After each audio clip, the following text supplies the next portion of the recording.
Bonjour à tous. Ce lundi 2 juin 2025, un accident de la circulation s'est produit sur la nationale numéro 1 avec un bus de la compagnie de transport Nagodé.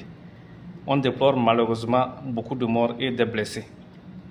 Tout d'abord, je viens ici présenter toutes mes condoléances aux familles éplorées, notamment à la famille du commandant Koumoungou. Et je reviens maintenant pour m'adresser à ces compagnies de transport, que ce soit des compagnies de transport de personnes ou de marchandises. C'est bien vrai, il y a eu beaucoup d'évolution dans ce domaine. On a des engins de plus en plus modernes et cela facilite ou diminue le temps de voyage, surtout pour nous qui sommes de l'intérieur du pays. Maintenant, je reviens pour dire à ces compagnies de transport, surtout de personnes, que nous les passagers, nous ne sommes pas pressés. Allez-y doucement. C'est bien vrai que la route n'est pas très bonne ou très large par endroit, mais il faut qu'on prenne aussi en compte des précautions. C'est bien vrai, un accident demeure un accident, mais il faut prendre le maximum de précautions pour l'éviter. Tout d'abord, je vous invite, s'il vous plaît, à recruter un personnel de qualité, ou du moins à former votre personnel, surtout les chauffeurs, et avoir beaucoup de chauffeurs.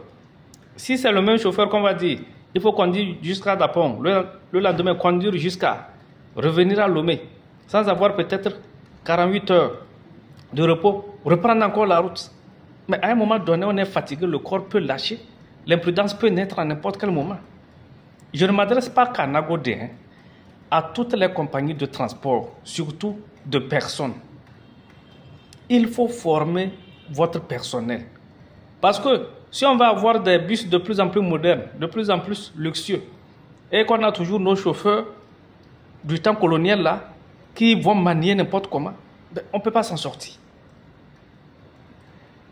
Il faut aussi avoir un regard sur le côté technique des engins, sur les révisions périodiques. Mais on ne peut pas chercher l'argent quand même en mettant en danger la vie des citoyens. Formons le personnel. Et puis, pour Nagodé, j'ai une fois pris Nagodé, encore l'accueil là-bas est mieux ça. J'ai une fois pris une compagnie de transport dont je vais taire le nom ici. Si vous voyez comment les garçons qui sont dedans s'adressent aux passagers. On dit souvent le client est roi. Mais tu vois comment ils s'adressent aux passagers. C'est terrible. Avec une malpolitesse. Et parfois, vous prenez un bus, vous rentrez dedans, vous vous demandez si c'est un bus de transport de marchandises ou de personnes. Parce qu'à l'intérieur, il y a plus de marchandises que de personnes.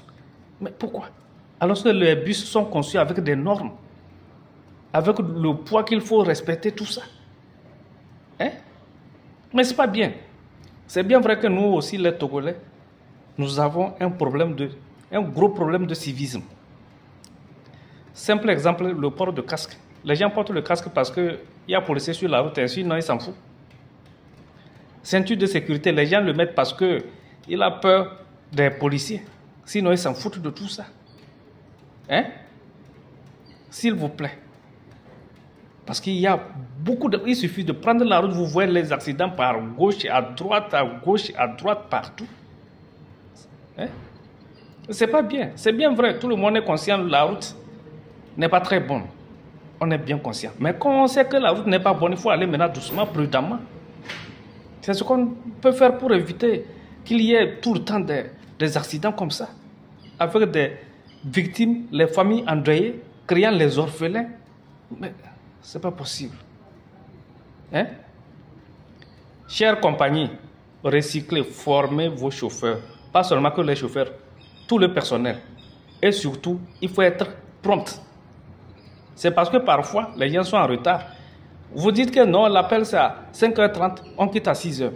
Et parfois, on a 30 minutes, 1 heure de temps de retard, parfois 2 heures de temps de retard. Après, les chauffeurs cherchent à rattraper ce temps. Mais ils vont filer.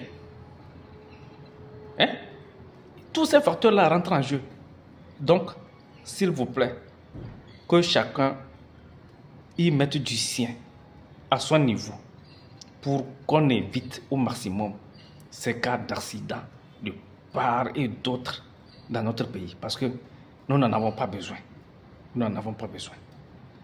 Je vous remercie. Alès Boukala, le fils des savants.